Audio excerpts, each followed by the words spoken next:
morning, everybody. I'm Kristi Noem, the United States Secretary of Homeland Security. And it's been about 7 months now since President Trump and his administration have been working to make America safe again. As you know, the Department of Homeland Security is tasked with making sure that we have a secure border, which we have overwhelmingly been successful with by President Trump's direction, at making sure we're enforcing our laws in this country, that the rule of law matters, and that it applies equally to everybody. We have had for 3 months in a row 0 illegal aliens entering the United States, which is the first time in this nation's history that we've seen that kind of security at our nation's border. Also, we've been working on getting dangerous, criminal, illegal aliens out of our country. Murderers, rapists, drug traffickers, human traffickers, going out, arresting them, and removing them from our communities so that our families can be safe again at night. Our top priorities have been these 2 items: securing our borders and arresting dangerous criminals and removing them from our cities and our towns and our states across the country from coast to coast. Since President Trump has taken office, we have arrested hundreds of thousands of these illegal criminals. I'm here today because the elected leaders in this state of Illinois are ignoring the law. In fact, they're being obstructionists when it comes to getting dangerous criminals off of their streets. They are deciding that dangerous criminals that are murderers, rapists, money launderers, have committed assault, that are trafficking children, are more important than the families that live in the communities here. That includes Governor Pritzker, Mayor Johnson, and others who have worked so hard to protect these dangerous criminals. They'd rather be a sanctuary state and continue to put those individuals above American citizens who built this country, who've raised their families here for generations, and just want to be able to walk down the street safely at night and put their kids to bed and live a peaceful life. Today I'm highlighting 4 different examples of individuals that we've recently arrested here out of this office with the good work of ICE and our HSI officers that we've taken off the streets without the help of the governor or the mayor. Our federal officers have had to do this alone without their support, and these dangerous individuals are now no longer victimizing people because of the good work that we do. Hector Bonaparte is a 42-year-old illegal Mexican alien who had previously been convicted of predatory sexual criminal assault against a victim under the age of 13. We have Jarvin Flores Santos, who's a 40-year-old Honduras individual who was arrested back in 2020 the first time for aggravated criminal sexual abuse and attempted criminal sexual abuse of a minor under the age of 13 again. And Waldemar Jabik, a Polish citizen who had been convicted in 2014 for attempted murder and then also aggravated domestic battery. He was convicted of these after he stabbed his own wife and his 19-year-old daughter. It was not the first time that police had been called to his house for domestic disturbance, but he was never held accountable until recently by these federal officers. Dongay Silas, a 33-year-old illegal alien from Micronesia, has had 3 DUI convictions, and as well as convictions of criminal mischief, of wanton endangerment, and driving without a license. These individuals would still be out on our streets today, committing crimes and attacking people and harming them and hurting our children if Governor Pritzker and Mayor Johnson had their way, because their choice has been routinely over and over and over again to release these criminals back on the streets. The debate over so-called sanctuary policies has real consequences. It has consequences for our law enforcement officers, but also for the families that live here and the businesses that are just trying to provide for their community. Governor Pritzker and Mayor Johnson are answering that question every single day of who should be our priority, who should be our responsibility, and over again, they're choosing criminals. In just the last 7 months, ICE has issued over 1,664 detainers in Chicago alone. 1,664 detainers we have lodged against violent criminals, and that is a 106% increase over what was issued during the Biden administration. Unfortunately, Chicago and its leadership has only honored 8% of those. That means every other person, when they're released from paying for the consequences of their crimes, back onto our streets without any notification to individuals or to the families that have been victimized by them. By getting those 8% at least off of the street, the brave men and women of ICE are saving American lives. Yesterday we announced that now our ICE officers are facing a 1,000% increase in assaults against them. And you read about the stories and hear what's happening from coast to coast every day in our national media and in our press. But it's in large part due to the pro-sanctuary state and cities policies and the language of elected bureaucrats and politicians that are reckless with their lives and endangering their families. Every public official should talk about and work to protect people, to keep them safe and American people's lives safe.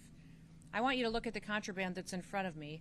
We have 20 kilograms of fentanyl that's in front of me on this table. That's enough to kill 10 million people.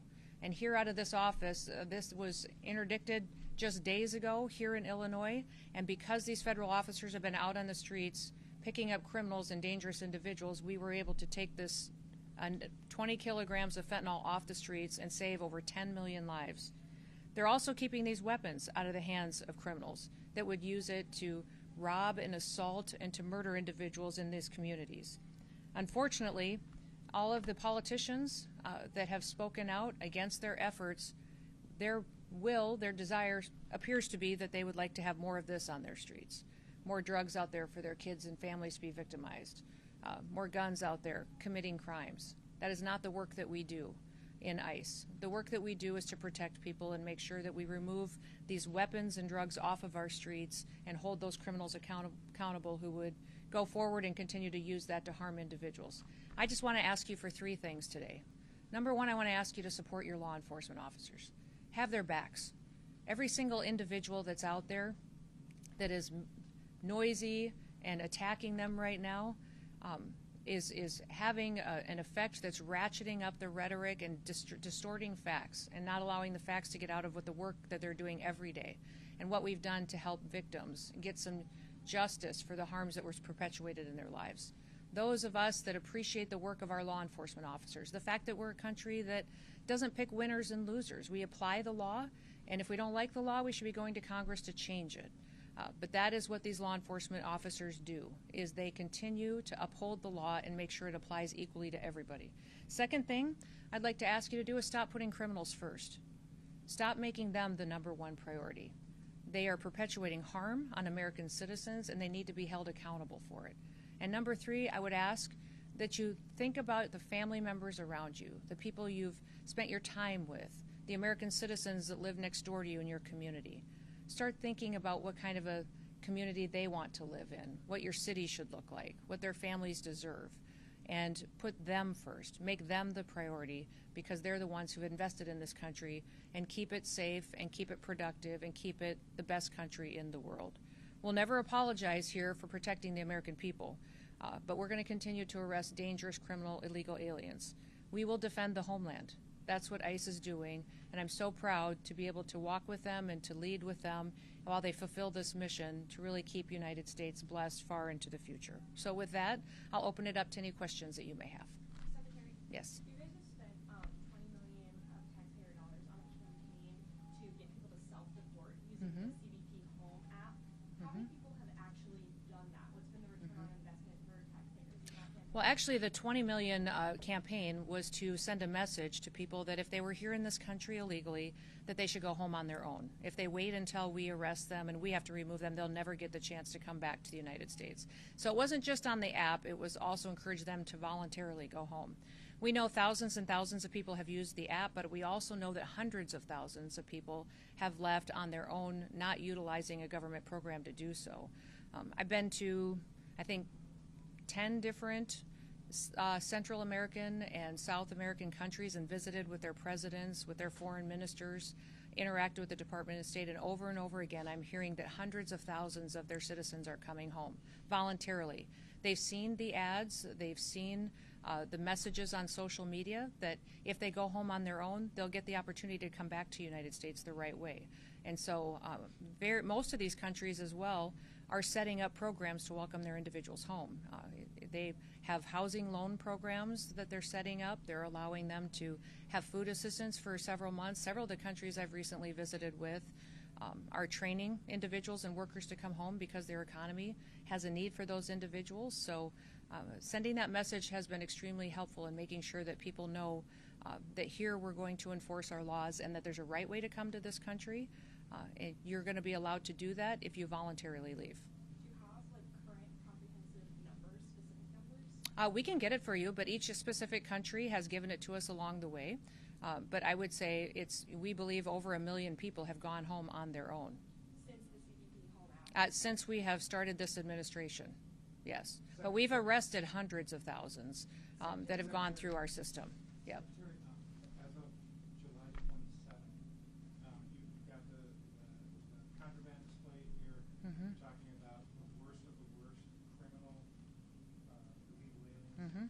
As of the 27th, this is ICE data analyzed by track. 71% of current ICE detainees have no criminal convictions. That's not true. Of those that do, Charges and convictions, over 70% of them have pending charges against them or criminal convictions. The others all have final removal orders, which means they're eligible to go back home.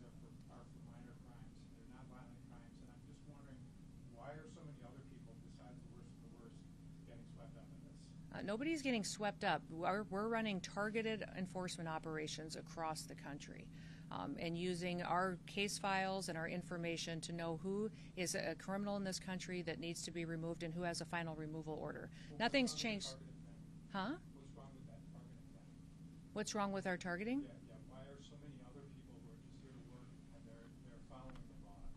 Well, they're not following the law if they're here illegally. There's a right way to come to this country, and so. Yes, but they're following criminal laws. You're talking about criminals, sir.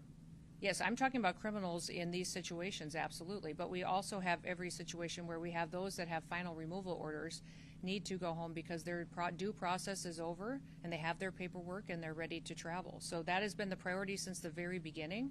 Nothing has changed, and over 70% of these individuals that we have gone out and arrested and removed from the country have had those pending charges and criminal convictions against them. That has always been the goal of the president. What Yes. is your policy specifically about identification of masks for ICE agents? Are they being told they do not have to identify themselves? ICE is always wearing something that identifies them, who they are, and what operation they're out on. I would say that they wear masks at times to protect their identities from dangerous situations.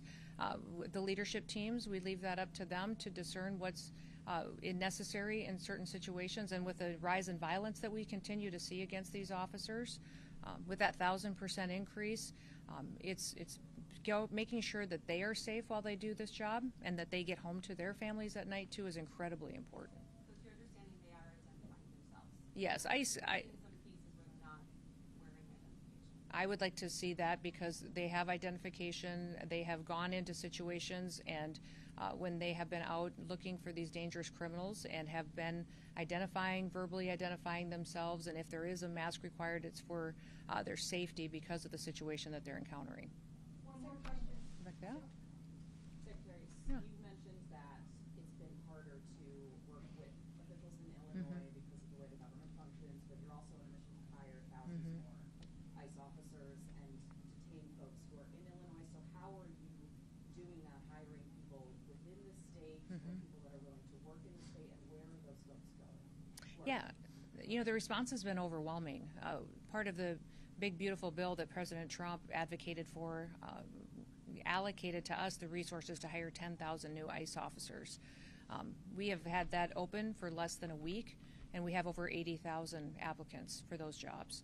So they're from all over the country. Some of them are retired ICE officers that want to come back now that they're going to be allowed to do their jobs, some retired CBP or other federal officers. And then we also have a huge amount of interest of people who just want to have their backs and work alongside them. So what we're doing then is to get them trained up as soon as possible is we'll be training them through our federal academy, but we're also going to stand up some pilot areas of where people can train closer to their homes. If we have a lot of officers that have signed up and have offers from the federal government, we may do a training right here closer to home so they're not away from their families for so long. So that's being worked out as we see where the final offers are coming from. Do you know how long that training will last? Because normally it was taking about a year, so how would you get those folks in? Yeah. Is that expedited? Yeah, it'll be within weeks because we're going to give them credit for what they already know. If they're former law enforcement, they already have training and certifications that we will honor and look at. They'll still go through testing. They'll still go through drug testing and physical tests and all of that. But we want to make sure that it's an expedited where we check the box if they have the experience. Then it helps us not keep them stalled out in an academy for weeks at a time. Secretary Noem, I just wanted Sure. to ask how ICE operations have been impeded by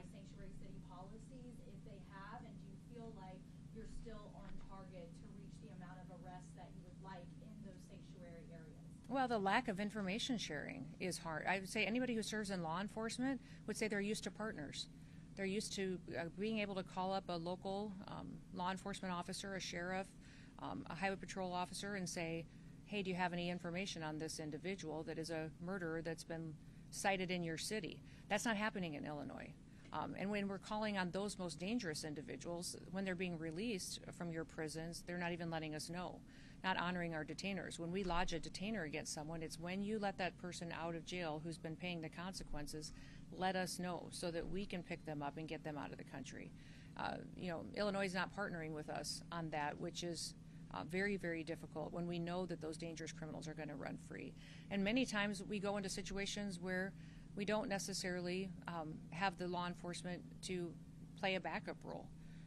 There are times where we bring more individuals in, more federal officers, because we believe we need to do that for security reasons. So we have great partnerships across the country, over 800 of them, with state and local law enforcement in other states. We wish we had that here. We wish we could build those partnerships. We're going to keep plugging away, and for us, it's about getting dangerous people off the streets. So our target is to get dangerous people off the streets. Last question back there. Can you give us some clarity on what 18-year-olds might do in ICE? Can they be DRO officers? And if so, do you have any concerns about that and how highly stressed that position is? And on the other end of age limits, why do you think someone in their 40s or 50s can do this job despite the previous age gap? Oh, I think us opening up the age requirement is wonderful for people to have opportunities that they've always wanted. So many people were forced to retire from law enforcement at a young age because of that arbitrary deadline, and now they'll be able to come back and serve a few more years if they'd like to, provide for their families, and then help on the mission of making America safe again. 18-year-olds can come and sign up and help us with processing and paperwork while they train and they get the experience. They can walk alongside our officers. They will all be as fully trained as any full-time officer before they're put in a situation that might require more of them. So we want everybody to be at the same level of skill set and knowledge when they're out doing an enforcement role out on the job. Anything else? Yeah, Yes? I don't expect you to know the details of every specific case, so I wanted to give you a little context that calls for a broader answer on the question. About 4 months ago, ICE publicized the arrest of 2 men said to be responsible for a mass shooting in Chicago. Your agency named them, and it got a lot of coverage. However, they have still not been charged in that mass shooting. So my question is whether it's people sent to prison in El Salvador or 2 men accused here in Chicago of a mass shooting, is it responsible for ICE to publicly accuse people of violent crimes before they've been charged? Well, we follow cases and prosecute cases and turn them over for prosecution just like any other law enforcement agency does. So when we sweep up somebody who's committed an act of violence like that and turn it over, that is public information that is out there. And people need to know who is perpetuating these crimes, and we continue building cases then on who they're affiliated with. Is there further dangers? Our investigators are some of the best in the country that are out there making sure that not only is that person now incarcerated, but who were they affiliated with that could be another danger that we need to continue to look at. So Even if they haven't been officially charged? I would say we follow the exact same process every federal agency does, every state agency does for law enforcement. So we have not changed our methods or how we handle cases or how we even communicate about them than we have since the very beginning, or how the Biden administration did, or the Obama administration. We do it exactly the same. What I wish is you guys would talk about the victims more.